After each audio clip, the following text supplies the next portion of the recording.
Olá, tudo bem? Me chamo Bruno Guimarães, sou sócio proprietário da firma BG Advogados Associados e hoje nós estamos aqui para falar sobre mediação, conciliação e arbitragem no processo civil brasileiro. Qual a importância, dessas ferramentas e, na minha visão, quais alguns empecilhos que essas ferramentas colocam, para a sistemática de resolução de conflitos no processo civil?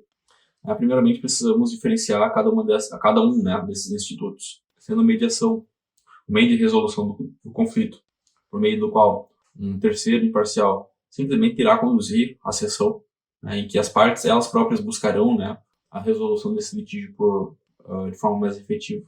A conciliação, já é quase que o oposto, onde o conciliador, de forma mais efetiva, vamos dizer assim, ativa, irá propor algumas soluções. Na arbitragem, é como se as partes elegessem, um terceiro imparcial na condição de juiz para resolver os seus litígios.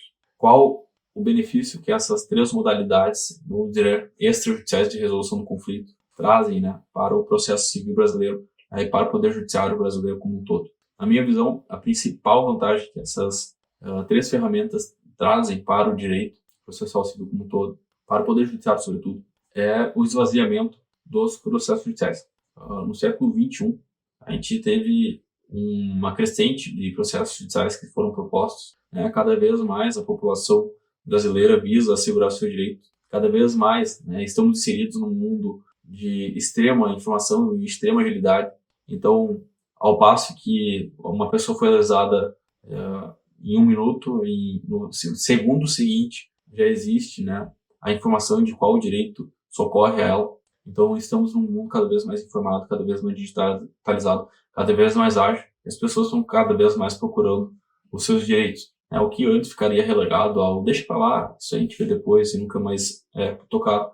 Hoje nós temos aí uma crescente busca pelo Poder Judiciário para a resolução dos conflitos. Conflitos estes que podem, em uma boa parte, ser resolvidos, sendo sanados, solucionados por meio de ações ou por meio de ações próprias, no caso de bom senso, na minha visão.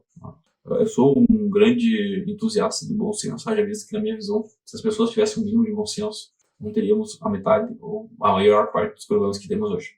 Então, a maior vantagem que nós temos é o esvaziamento dos processos judiciais nos tribunais brasileiros, de cada estado e, sobretudo, do Distrito Federal, onde ficam concentrados os tribunais superiores, de modo a, consequentemente, a gente ter uma maior celeridade processual para os trâmites, para os processos que foram que estão correndo pela via ordinária, diga-se de passagem.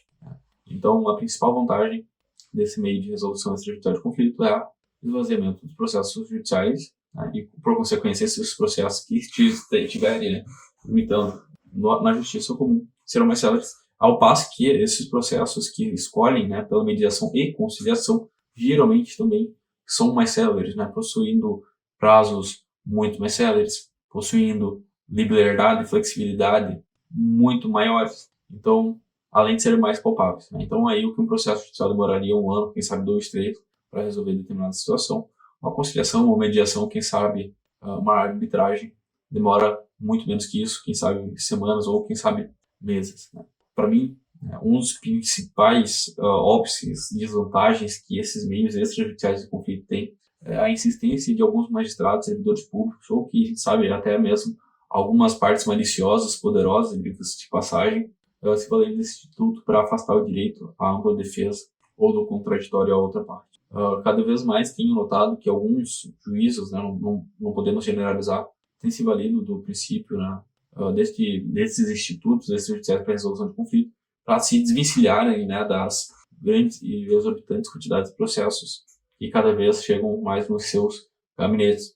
Já vi juízes negando processos, pois a parte deixou de fazer o requerimento via, por exemplo, o consumidor.gov, uma plataforma, vamos dizer assim, extrajudicial, e não, na minha visão, não oficial de resolução de conflito.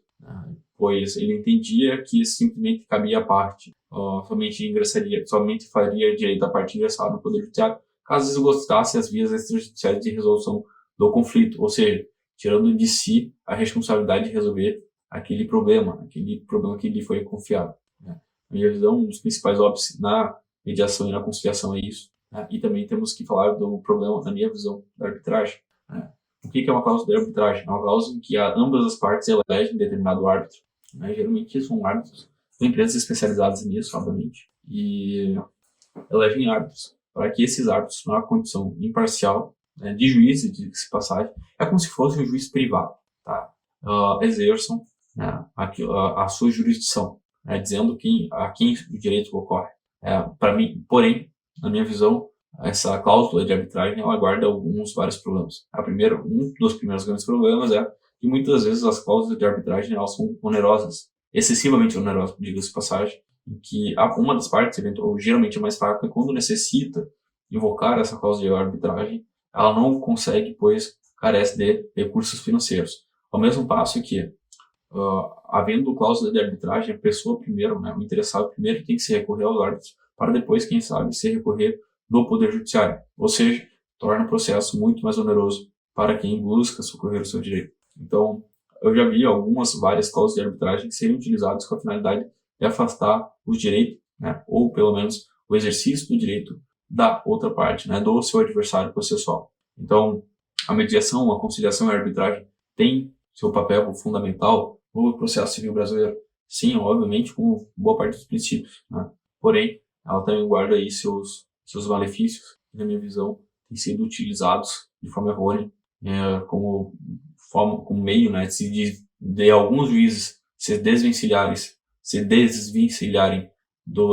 dos processos que lhes são confiados e, de modo malicioso, por algumas partes que utilizam-se da cláusula de arbitragem para fazer com que o seu oponente, né, não tenha o devido acesso à justiça. Tá? Por hoje é só, a gente se vê num próximo episódio e nos deixe aqui no comentário sobre o assunto que você gostaria que a gente falasse, sobretudo no direito processual, tá bom? Por hoje é só, eu me chamo Bruno Guimarães e nos vemos no próximo. Tchau.